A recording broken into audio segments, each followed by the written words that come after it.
Now, Fifth, when you continuously call Puff gay, does that affect your relationships in Hollywood? I don't call him gay. I said. Let me read it, Fifth. Oh my God. Sorry, I can no longer help you guys. Soon you will all be gay and happy. He said something to me one time, a long time ago, at Chris Lighty's wedding. He told me to take me shopping. I looked at him like, what'd you just say? Let me move, man, before I do something. You gonna make me mess up the wedding. I don't have no beef with Fifth. He loves me. He loves me. Do y'all really can't have see a it? beef? I mean, y'all can't see it. No, we can't see Y'all can't it, see that he loves me? All right, here goes 50 Cent. Hey, this is 50 Cent, who Diddy has long maintained at the top of his list of people to hate. To tell the truth, 50 never cared about how the world saw Diddy or his image. They have been engaged in a long-running feud that doesn't appear to be abating. In reality, it keeps growing darker with every new event. Because Diddy is currently on trial for sexual assault and a number of other charges, the long-standing hostility feels even more severe. That happened though, like that we just don't know about behind the He scenes. loves me. That maybe a situation, a deal went bad. Yeah, I don't know what it is. Sometimes people that feel like they don't like you and they act like that, they really love you. Even before the legal dispute with Cassie started, it was well known that 50 Cent didn't like Diddy. For years, he has been taunting him and insulting him whenever he can. But now that this trial has begun, the pressure has escalated to a completely new level. Things are getting insane, gloves are completely off, and 50 is approaching. If you know anything about 50 Cent, you'll know that his best skill has always been tearing down those he doesn't agree with, aside from putting out legendary records. And it's safe to say that Diddy has long been his favorite target. Daddy, I like when you scrambling and scraping for shit. No, I got I notes like and that. shit. I'll be practicing. I got Yeah. notes.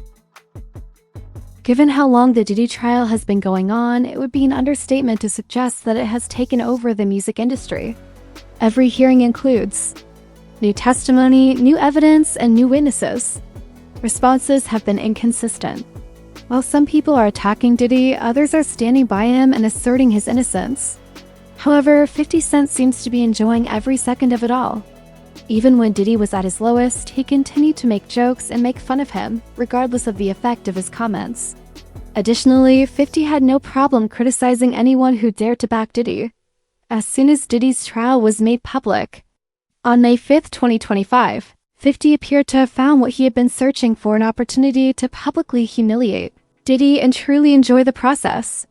There has never been a worse time for Diddy to handle that pressure because he is at the lowest point of his career. Hey yo, I don't have no beef with I don't know why. with Fifth. He loves me. He loves me. Do y'all Y'all really can't have a see it? beef? I mean, y'all can't see it. No, we can't see Y'all it, can't man. see that he loves me. But see, You really, hold on, you really think that's hate? When you really break it down, you've been out here a long time. You know he loves me. I don't think he like you. You know he loves me. I don't think so. Okay. You might be asking why 50 Cent doesn't care about the trial's importance and is so preoccupied with Diddy. Right now, as a matter of fact, they have never been at peace. Their history has been tense and has lasted for a long time. The hatred is deep, and 50 has always been the most outspoken of them all when it comes to attacking Diddy. I'm telling you, look. Later you gonna find out a little shit that I be saying be real.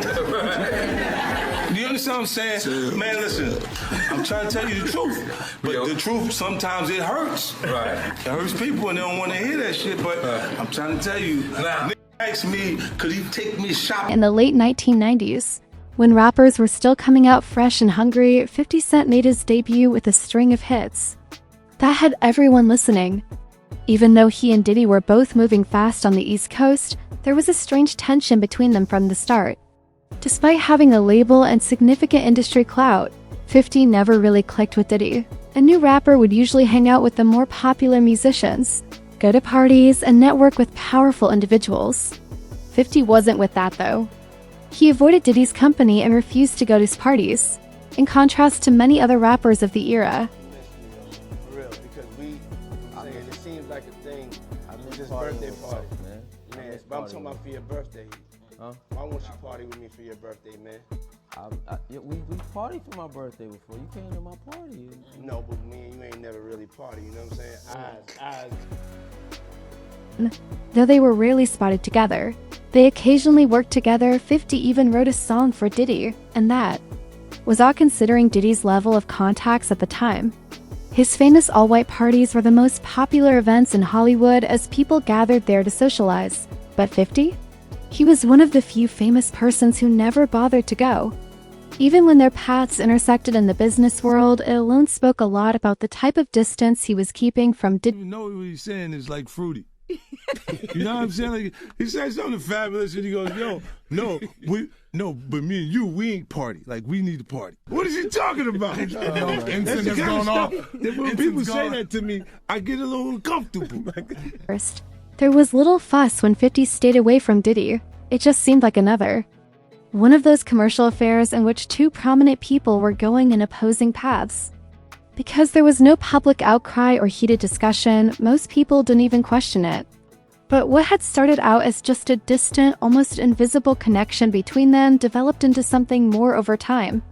It was far more difficult than anyone had thought. Different sense of humor, and he's just not in my life. We don't have to never cross paths, and I will never say nothing negative about him. Diddy and 50 Cent had one of their earliest and most famous encounters during the 2003 wedding of Chris Lighty, who is currently 50 Cent's manager. 50 says that Diddy asked him if they could go shopping together during the celebration. Now, 50 didn't approve of the request. He said it immediately made him uneasy and suspicious since, in his view, that was not the type of thing a man would normally ask another man in that circumstance. It sounded more like a man talking to a woman than a fellow rapper. According to 50, he started to see Diddy differently after that. What'd you just say? Let me move, man, before I do something. You're gonna make me mess up the wedding. Oh, that's a nice gesture. Let me get out of no. Dude, take me. That's what a guy says to him. He flatly rejected the offer and dismissed Diddy, as is typical of 50 Cent. However, he didn't stop there. He made the story public, putting Diddy in an awkward spotlight situation. Everyone realized that something was imminent when the tension between them became formally obvious. But at first, Diddy remained silent. He just refused to provide anyone food, conduct interviews, or make any public statements. Despite his silence, 50 persisted in spreading the rumor. He frequently said it during interviews to help people recall it. 50 hesitated to give Diddy the credit he deserved, and some thought he was just using Diddy's name to achieve power. Years later, though, Diddy responded, saying that the entire shopping remark was just his attempt to help 50 buy some clothes. You did the same thing to him. You asked him to take him shopping. Yeah, I thought he needed some clothes. Was bold to launch that attack at someone like 50 Cent, and he had no intention of letting it go as everyone had expected. And he answered with music as always. He attacked Diddy in track after track, yelling at him and bringing up their past. In his song, The Bomb, for example, 50 blatantly claimed that Diddy was trying to con him out of his money. Hit that nigga, man, that nigga so. He scared them boys from the west side to break him off. Jump on his ass so we run the hall and shake him off. You go on and you send me 50,000 out. For this travel fees, you know, airfare, hotel space, that last joint, I really service your ass, nigga. However, that was just the start of a conflict between 50 Cent and Diddy. Over the years, it started to become a pattern. 50 somehow managed to make Diddy feel bad whenever he went out in public or tried to celebrate a significant accomplishment. He gave supporters a plethora of memorable tweets and thrilling social media moments to reflect on as he made it all. But inevitable. That's why I don't be going to the puffy parties. They know you from the front and the back at the same time. What are you talking about? I mean, look, if you're into that, I'm fine with it. To each his own. I'm just saying this is my kind of party. You know, like, it's uncomfortable. I think I belong in the group. When a video of French Montana tossing bottles of effin' vodka into a trash can went viral, it was one of the most unforgettable moments. 50 Cent was immediately enraged by the maneuver, and his response turned into one of the most famous clapback videos in the history of the business. French Montana throwing bottles of effing in the garbage. You know, Puffy called him like, you said you like this shit. You want your record out, don't you? You dummy. You playing? They putting us out of... After Diddy signed a contract with CROC, which sparked the entire vodka rivalry, he was in the news for years. However, everything changed abruptly after 50 Cent's effin' vodka deal was revealed. The two were very competitive after that move, and Lime was ready to take on Diddy and CROC head-on. When a video of French Montana flinging bottles of effin into the garbage surfaced, all 50 had to do was fire back.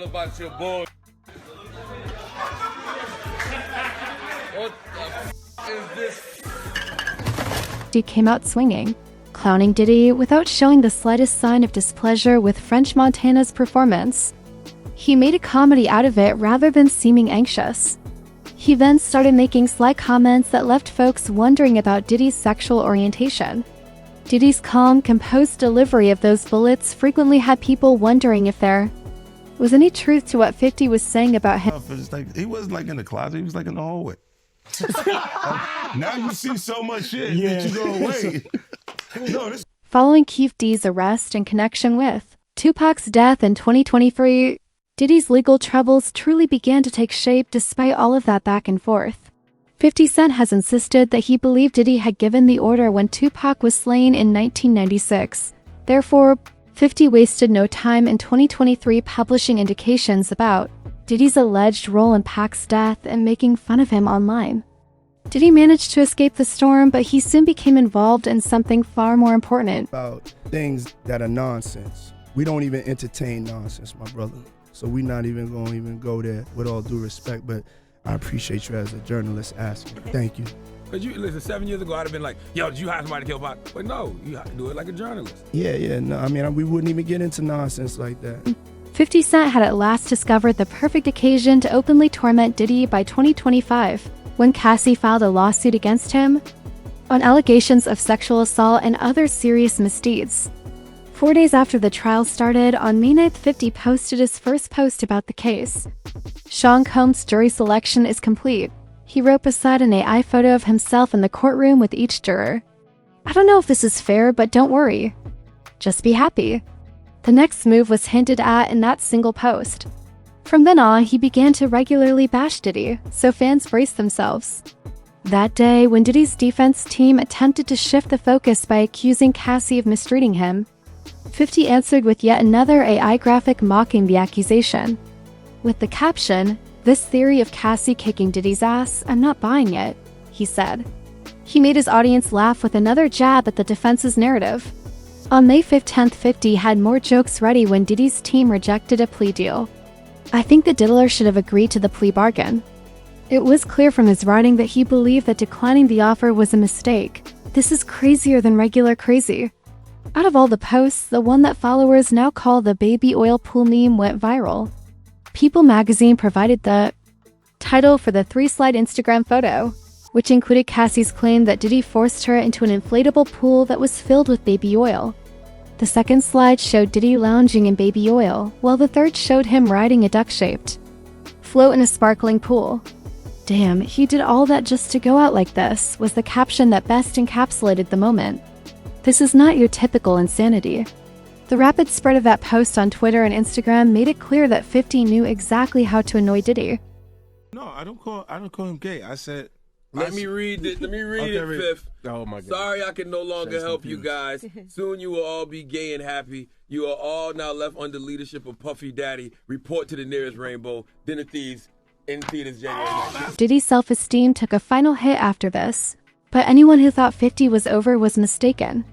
50 Cent's persistence on making Diddy's trial a running joke is the only thing that has remained constant throughout this entire affair.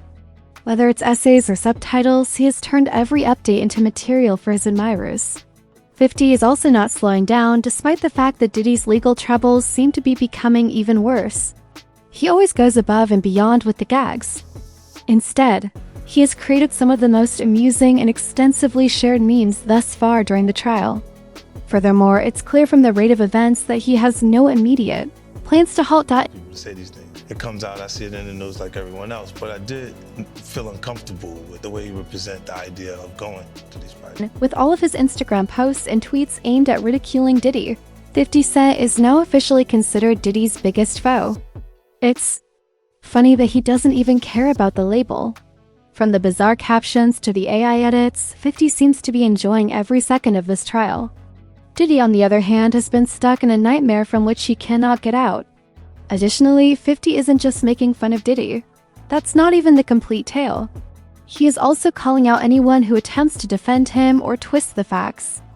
To his benefit, the diddler should have taken the plea, 50 said, and that was the end of the conversation. When people like Andrew Tate or the hosts of Fresh and Fit claimed that Diddy was just another victim of cancel culture, 50 was quick to refute that idea. There's enough evidence around. He looks pretty good. But when the media's attacking him, I sit and think. I don't sit and think, Diddy's a piece of shit, Diddy's a piece of shit. I don't get programmed in the media. I sit and think, why only him? The manosphere immediately got in when Diddy's trial started and the charges started to pile up. Influencers Fresh and Fit, as well as Andrew Tate, who had once been close to Diddy, started pushing their own stories. They said that the charges against Diddy were false. They saw it as just another attempt to topple a powerful alpha figure. They believed that the problem was being made up by the public and media to harm his reputation. Instead of portraying Diddy as the perpetrator of serious crimes, they portrayed him as a cultural target. Furthermore, their voices were momentarily heard, sparking internet debates. They randomly choose him. Did he stop obeying? Did he not re-sign the contract? Did he refuse to shut up about certain things? Why did they pluck him from the bunch of hundreds they could have gotten? That's what I think when the media attacked. They said that Diddy was just another victim of racist culture and that his position as a wealthy Black billionaire made him an even more dangerous target. They dismissed the accusations and even referred to Cassie's claims as a hoax. They believed it was all part of a plot to bring Diddy down. But not everyone agreed with that defense, particularly 50 Cent. He was unimpressed by the manosphere's loyalty and rationalizations. 50 said he didn't care about the individual behind Diddy. You were also being called out if you defended him. I think that was effective for the defense. I wish I wasn't in the main courtroom. Bro, I wasn't in the main courtroom for that, but I'll tell you this, when I was in the fucking overflow room, everyone was like, oh shit. Even I said cooked. When no other celebrity was willing to speak up, 50 Cent did not duck behind vague remarks or cryptic messaging. He adopted a straightforward stance, and soon even Diddy's own supporters began to reconsider. Instead of saying, he's just a victim of cancel culture, they now say, we don't support abuse, but let's wait for due process. It became clear that 50 had pushed their eyes open, whether they liked it or not, even if they weren't rooting. For Diddy, the world was strongly opposed to him. Louder than ever, 50 stood in the center of the chaos. Now it would seem odd that someone with little to do with the trial is so involved. But is it really shocking that 50 is enjoying every moment of this, considering the history of his fight with Diddy? Are you all really surprised? This out. I look like I've been the crazy guy for a long time. They say you're a hater. They say you're crazy. You do this, and now everybody's complaining. But since 50 Cent started mocking Diddy throughout the trial, one question has been going around. Is 50 attempting to acquire influence, or is he still at conflict with Diddy? It's hard to say, to be honest, since you never really know when you're 50. How are you feeling? Click like, leave a comment, and help spread the word about this story. Of course, remember to subscribe if you would like to see more breakdowns like this one. If you're having a great time with us, you should also look at the products. I'll see you later then. Peace and blessings.